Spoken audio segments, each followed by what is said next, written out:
Behold the majesty of the Anvil Pisces. A paragon of exploration, the Pisces features a dedicated scanner, convertible cabin space, and best of all, it's designed to fit snugly within the hangar of Anvil's perennial Carrack. This one, however, fits in the palm of my hand. I'm Jax McCleary, and this is Whitley's Guide.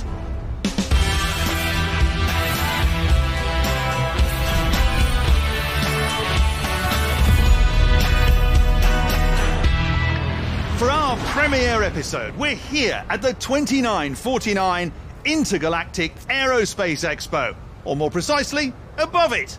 And this is in fact not an Anvil Pisces, but a true-scale remote-controlled replica. It's accurate down to the last detail, and I've been told it's very expensive. So, naturally, we're going to attempt to blow it up, because we're borderline obsessively committed to putting the galaxy's best gear to the test. For you. To that end, behind me you might have noticed the rather intimidating 2949 Anvil Ballista. We're about to put this mobile missile machine through the Whitley's ringer. The aim, so to speak, is to see if it really can take out our tiny target, even as I pilot it, Jimmy, the stick please, through daring evasive maneuvers. The missile we're launching is, of course, a dummy round with a diminutive explosive charge capable of taking out our tiny Pisces, but not much else. At least, that's what I've been told, and I hope it's accurate, lest the next landing zone over gets a very unfortunate surprise. Apologies in advance, Area 17. All right then, away we go.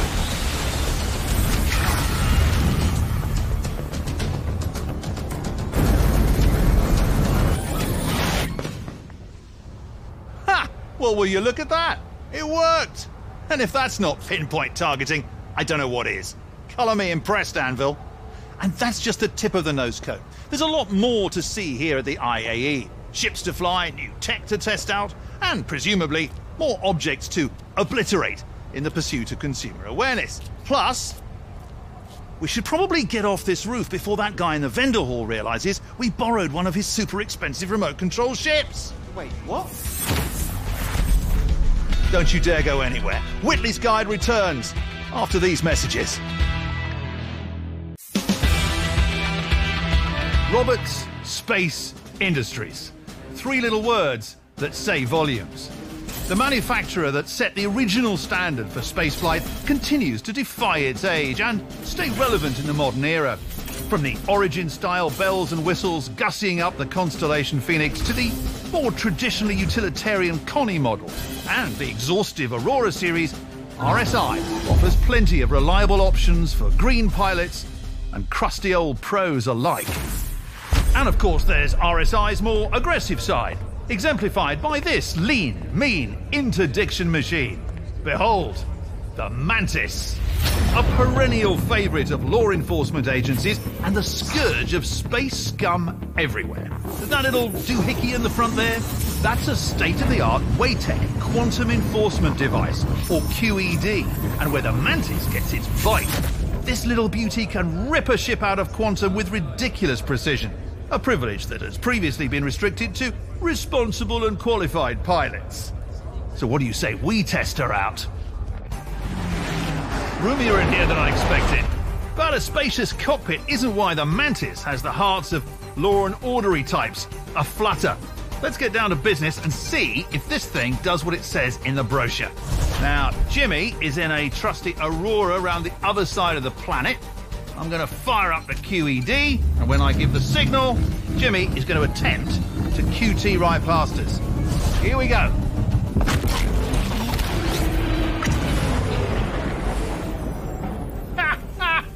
That was insane!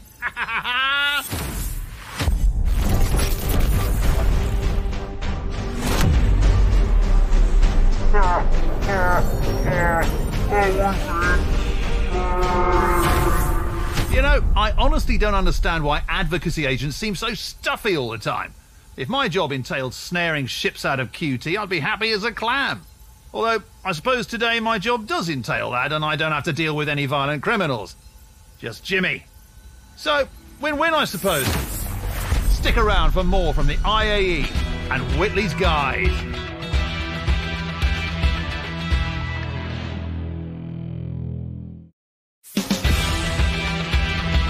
Pure speed. Every year it feels like the offerings here at the Intergalactic Aerospace Expo get faster. Or maybe I'm just getting slower. Probably a little of both. Anyhow, I'm sitting here in a Kruger Archimedes. It may be a snub craft, but when you top out at 1,340 meters per second, well, no quantum drive, no problem. Jimmy is currently queuing up to purchase a presumably delightful frozen dessert down in the expo hall. Personally, I'm an Irma's farm man. Now, if this little minx is as speedy as they say she is, I should be able to get to the Irma's in Area 7, procure a tasty treat, and make it back both before it melts and before Jimmy gets through that massive line.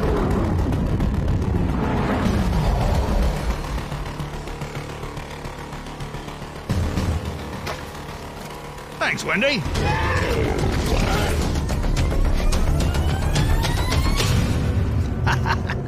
Close, but no cigar, Jimmy. Hats off, Kruger. Now, if you'll excuse me, I'm going to hunker down and determine which of these desserts is the true champion of this segment. So stick around for more Whitley's Guide.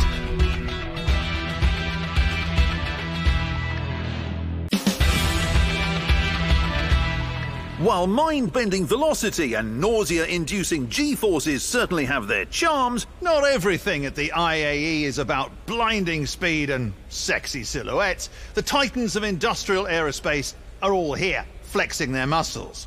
Take MISC. Their Freelancer series are perennial favourites of independent haulers, thanks to their famously ample cargo capacity and relatively small size.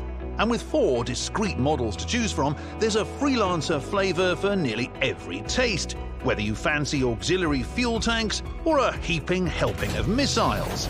But MISC isn't the only industrially inclined contributor to this year's exposition. Argo Astronautics, for one, are not content to rest on their utilitarian laurels. We're here at a super-secret off-site location that definitely isn't an Argo production facility to get a first look at their 2949 Mole multi-crew mining machine. It's not only a paragon of alliteration, but is being touted as an excavation revelation, with a more user-friendly control interface and sport-inspired stuff. Good news for all you aspiring diggers out there. Releasing in just a few weeks, you'll get to see firsthand the bonding experience that is simultaneous mining, just like Jimmy and me. Next on Whitley's Guide, we behold the inscrutable curiosities of the Exotics Pavilion and the IAE Food Court. Don't go anywhere.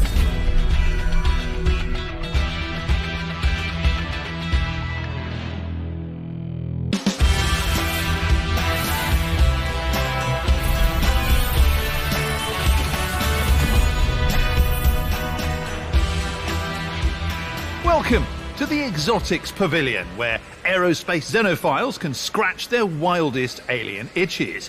Even this year's IAE Food Court is embracing the esoteric offerings of our non-human brethren. Take this. What is it again, Jimmy?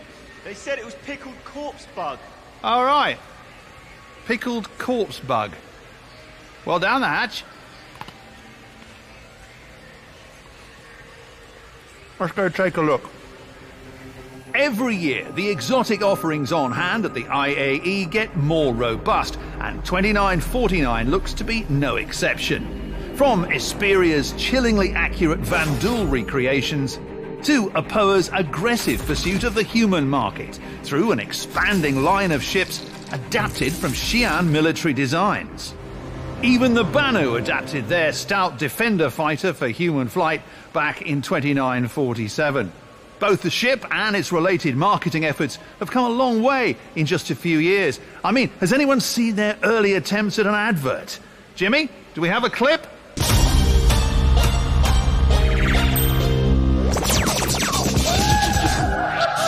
Well, I don't know much about advertising, but now that I see it again, I have to say I sort of miss that authentic Banu charm. After the break, we head to the Aegis Dynamics Pavilion. Stick around.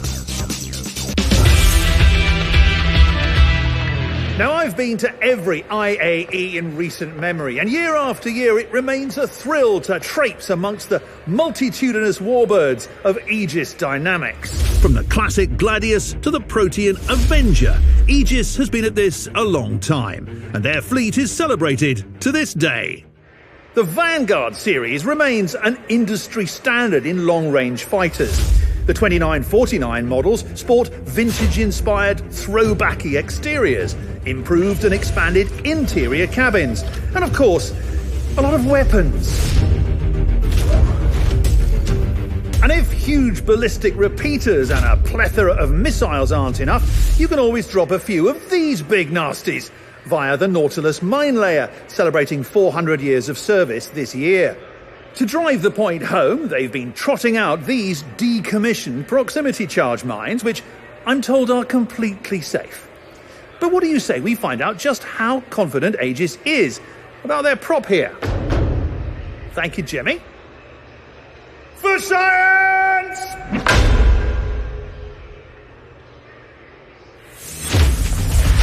Next on Whitley's Guide, we parley with the salty dogs at the Drake Interplanetary Pavilion. Under the watch of hotshot Wunderkind CEO Andon Arden, Drake Interplanetary has attempted to pull themselves out of the quagmire of controversy. If you ask me, they continue to turn out the same scrappy, dependable stuff while attempting to song and dance a white hat onto their admittedly tarnished image. But at the end of the day, you can't argue with results. That said, Drake claims that they no longer willingly sell their product to reprobates and nefarious Nellies. I'm about to go undercover, thank you Jimmy, to find out if Drake's people are really towing the line or if they are beholden to the almighty credit. Here on Whitley's Guide, we aren't afraid to tackle serious issues. Come on, how many civilian ships do you think this thing can take down without rearming? 10? 15? You say credit ships? Oh, sorry, there's blood on those. You know, I'm a personal acquaintance of Jan Dredge. Too soon? Yeah, that's way too soon.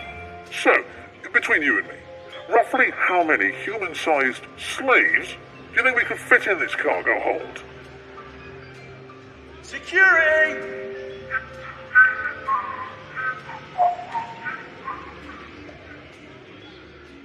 Coming up, we put on our fanciest pants and then sully them with caviar and champagne as we bask in the uncut opulence of Origin Jumpworks.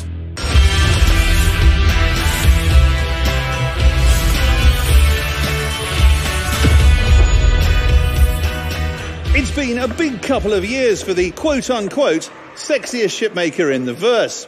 Even as seemingly every ship manufacturer and their mum tries dipping their respective toes in the hot tub of luxury, Origin Jumpworks is not to be outdone and maybe more accessible than ever, heading into 2950. I know, you're going to say, but Jax, I'm just not an Origin person. And are there plenty of complaints? Of course.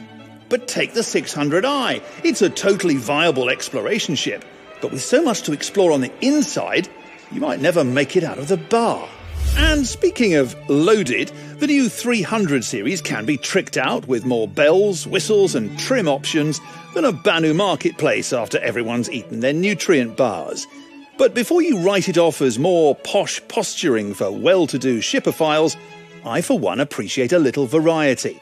After all, when you're stuck in Area 18 traffic, there's only so much silver and white you can look at without going a bit mad. And although it may be easy to poke fun at Origin, I can't deny that the ships are fun as hell to fly. And even if you aren't flying an Origin ship, simply being on one is an experience all of its own. So Origin would like you to meet the 890 Jump. The crown jewel in their fleet has been wowing expo goers all week long, providing a taste of the pure, uncut VIP experience. With an onboard pool, spa, cocktail lounge, commercial-grade galley, dining hall, and a whole slew of ultra-luxe accommodations, IAE attendees can finally experience, if even for a moment, what it's like to be super, mega, buy a planet and never go there rich. And take it from me, it's pretty great. Jimmy, champagne.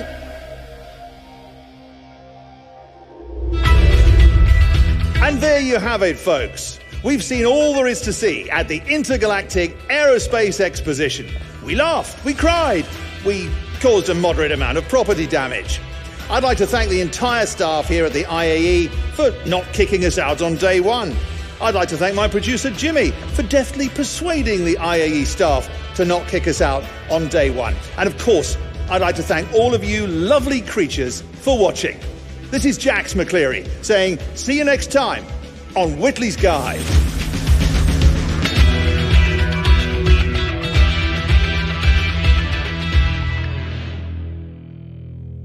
All right, who drank the last bottle of champagne?